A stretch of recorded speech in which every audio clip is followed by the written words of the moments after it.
भाई जो गुरु वचन पे डट के कट गए प्राण 84 के।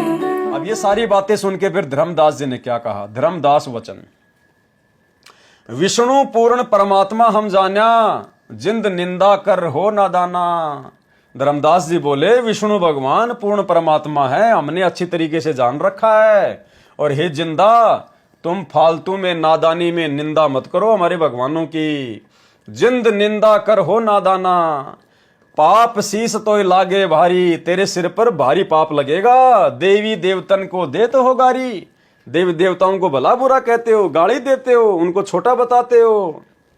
जिंदा कबीर जी वचन, जे ये निंदा है भाई, ये तो तोर गीता बतलाई। हे वैष्णव साधु जी, अगर आप इसको निंदा बता रहे हो तो ये निंदा तो खुद आपकी गीता जी कह रही है, मैं नहीं कह रहा। गीता लिखा तुम मानो साचा। कबीर परमात्मा बोले एक तरफ तो तुम गीता जी में लिखे ज्ञान को साचा मान रहे हो, अमर विष्णु है कहां लिख रखा।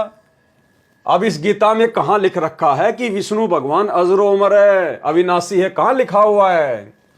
तुम पत्थर को राम बताओ, लड्डवन का भोग लगाओ। तुम इन पत्थरों को भगवान बता रहे हो और इनको लड्डुओं का भोग लगा रहे हो। कबहू लड्डू खाया पत्थर देवा, या काजू किशमिश पिस्ता मेवा। क्या पत्थरों ने कभी लड्डू खाया है, लड्डू का भोग लगाया है, या कभी काजू किशमिश मेवा कभी खाई है पत्थरों ने। पत्थर पूज पत्थर हो गए भाई, आप लोग भी पत्थर पूज पूज के शास्त्र विरुद्ध साधना करके पत्थर जैसी स्थिति में आ गए हो। आंखें देख भी मानत नहीं, गीता जी को आंखों से पढ़ रहे हो, देख रहे हो, और फिर भी मानने को तैयार नहीं। ऐसे गुरु मिले अन्यायी, आप लोगों को ऐसे कर्महीन गुरु मिल गए, ऐसे अन्यायी गुरु मिल गए, जिन मूर्ति पूजा रीत चलाई, जिन्होंने आपको इस मूर्ति पूजा के ऊपर आरूढ़ कर दिया। इतना कहे जिंदा हुए अदेखा, इतना कहते ही परमात्मा कबीर जी वहां से अंतर ध्यान हो गए। अदेखा यानी दोबारा जिनको देखा ना जा सके। इतना कहे जिंद हुए अदेखा, धर्मदास मन किया विवेका। अब धर्मदास जी मन ही मन में सोचने लगे, विचार करने लगे कि भाई बातें तो सारी सही बता रहा था और बिल्कुल गीता जी में भी ऐसा ही लिखा हुआ है, और अचानक से परमात्मा जो जिंदा महात्मा रूप में बातें कर रहे थे वो अंतर ध्यान हो गए। तो धर्मदास जी सोचने पर मजबूर हो गए। धर्मदास वचन, अब धर्मदास जी क्या सोचने लगे, क्या विचार करने लगे। ये क्या चेटक बीत्या भगवन, ये क्या चेटक हो गया, अचानक से क्या चमत्कार हो गया, ये क्या जंत्र मंत्र हो गया, ये क्या चेटक बीत्या भगवन, कैसे मिटे आवागमन। अब आवागमन कैसे मिटेगा, मेरा जन्म मरण का रोग कैसे मिटेगा। गीता फिर देखने लग गया, वही वृतांत आगे आ गया। धर्मदास जी ने तुरंत गीता जी को खोला तो परमात्मा के आशीर्वाद से वही श्लोक, वही बातें फिर से सामने आ गई। एक एक श्लोक पढ़े और रोवे, सिर चकरावे जागे न सोवे। धर्मदास जी का दिन का चैन, रातों की नींद हराम हो गई। एक एक श्लोक को पढ़ रहा है और आंखों से आंसू निकल रहे हैं कि भाई वो जिंदा महात्मा जो बातें बता रहे थे बिल्कुल 100 टके की बातें थी। रात पड़ी तब न आरती की न्या। धर्मदास जी का वो पहले वाली भक्ति साधना आरती करने का मन ही नहीं किया। झूठी भक्ति में मन दीना, जबरदस्ती जैसा भी उन्होंने उस भक्ति को किया, लेकिन उनकी इच्छा नहीं थी। ना मारा ना जीवित छोड़ा। धर्मदास जी कह रहे हैं कि उस जिंदा महात्मा ने तो मुझे इस स्थिति में लाके छोड़ दिया, ना मारा ना जीवित छोड़ा। अध पका बना जस फोड़ा, जैसे फोड़ा हो जाता है, ना पकता है ना वो कच्चा रहता है, यानी ना उसका इलाज किया जा सकता है और उसमें दर्द भी हो, पीड़ा भी हो। तो उस अध पके फोड़े की तरह धर्मदास जी की स्थिति हो गई। ये साधु जे फिर मिल जावे। धर्मदास जी सोच रहे हैं यदि वो जिंदा महात्मा मुझे एक बार फिर से मिल जाए, सब मानूं जो कछु बतावे। वो जो कुछ भी कहेगा उसकी सारी बातें मानूंगा। भूल के विवाद करूं नहीं कोई, अब की बार मैं कोई वाद विवाद नहीं करूंगा, कोई सवाल जवाब नहीं करूंगा। आधीनी से सब जानू सोई, वो जो मुझे बताएंगे मैं सारी बातें उनकी स्वीकार करूंगा, बस एक बार मुझे वो जिंदा बाबा मिल जाए। उठ सवेरे भोजन लग्या बनाने, लकड़ी चूल्हा बीच जलाने।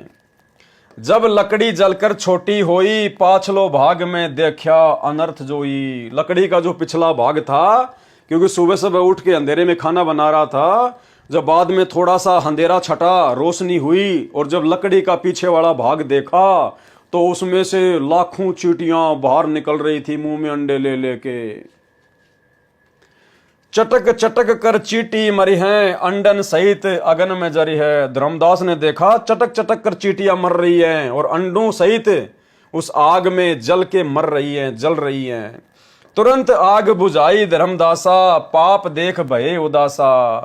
क्योंकि धार्मिक आत्मा थी, अच्छी आत्मा थी, परमात्मा चाहने वाली आत्मा थी, इसलिए उस पाप को देखकर धर्मदास जी उदास हो गए। ना अन्न खाऊं न पानी पीऊं, इतना पाप कर कैसे जीऊं।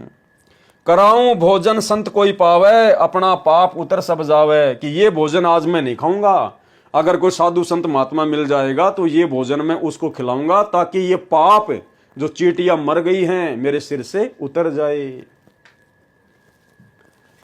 लेकर थार चले धर्मनि नागर, वृक्ष तले बैठे सुख सागर। अब धर्मदास जी उस भोजन को थाली में डालकर किसी साधु संत महात्मा को खिलाने के लिए चले, तो देखा वहीं पर पेड़ के नीचे वो सुख के सागर, वो कबीर परमात्मा सतगुरु रामपाल जी भगवान वहां पर एक साधु रूप में आकर बैठे हुए हैं। साधु भेष कोई और बनाया, यानी परमात्मा ने एक अन्य भेष बना लिया साधु महात्मा का। धर्मदास जी को जो पहले दिन मिले थे जिंदा महात्मा के रूप में, वो रूप नहीं बनाया, दूसरे साधु संत के रूप में आकर वहां बैठ गए। साधु भेष कोई और बनाया, धर्मदास साधु नेड़े आया। नेड़े यानी नजदीक आना, धर्मदास जी साधु के नजदीक आए। रूप और पहचान न पाया, थाल रखकर अर्ज लगाया। अब धर्मदास जी पहचान नहीं पाए और थाली सामने रखकर उनसे भोजन करने की अर्ज करी, प्रार्थना करी। भोजन करो संत भोग लगाओ, मेरी इच्छा पूर्ण कराओ। संत कहे आओ धर्मदासा, भूख लगी है मोए खासा। अब परमात्मा जो संत रूप में थे उन्होंने डायरेक्ट धर्मदास जी का नाम लेकर कहा, संत कहे आओ धर्मदासा, भूख लगी है मोए खासा। मुझे बहुत ज्यादा भूख लगी है। जल का छींटा भोजन पे मारा, चींटी जीवित हुई थाली कारा। अब परमात्मा ने लीला करी, अपने कर कमंडल से जल लेकर भोजन पे यूं छिड़का तो पूरी थाली चींटियों से काली हो गई, भर गई पूरी थाली। तब ही रूप बनाया वाही, उसी समय परमात्मा ने वही जिंदा महात्मा का रूप बना लिया। धर्मदास देखत लज्जाई, और धर्मदास का सिर लज्जा के मारे नीचे झुक गया। क्योंकि पहले दिन धर्मदास जी कह रहे थे कि हम कोई जीव हिंसा नहीं करते, हम कोई पाप नहीं करते, क्योंकि परमात्मा जिंदा महात्मा के रूप में थे, मुसलमान की तरह दिख रहे थे। तो धर्मदास जी ने देखा कि मुसलमान तो जीव हत्या करते हैं, मांस खाते हैं। तो धर्मदास जी बढ़ चढ़ के बातें कर रहे थे कि हम कोई जीव हत्या नहीं करते। अब उस दिन उसकी गर्दन नीचे झुक गई कि देख तूने कितनी चींटियां मार के फिर ये भोजन बनाया है और तू कहता हम जीव हत्या नहीं करते। तब ही रूप बनाया वाही, धर्मदास देखत लज्जाई। कहे जिंदा तुम महा अपराधी, मारे चींटी भोजन में रांधी।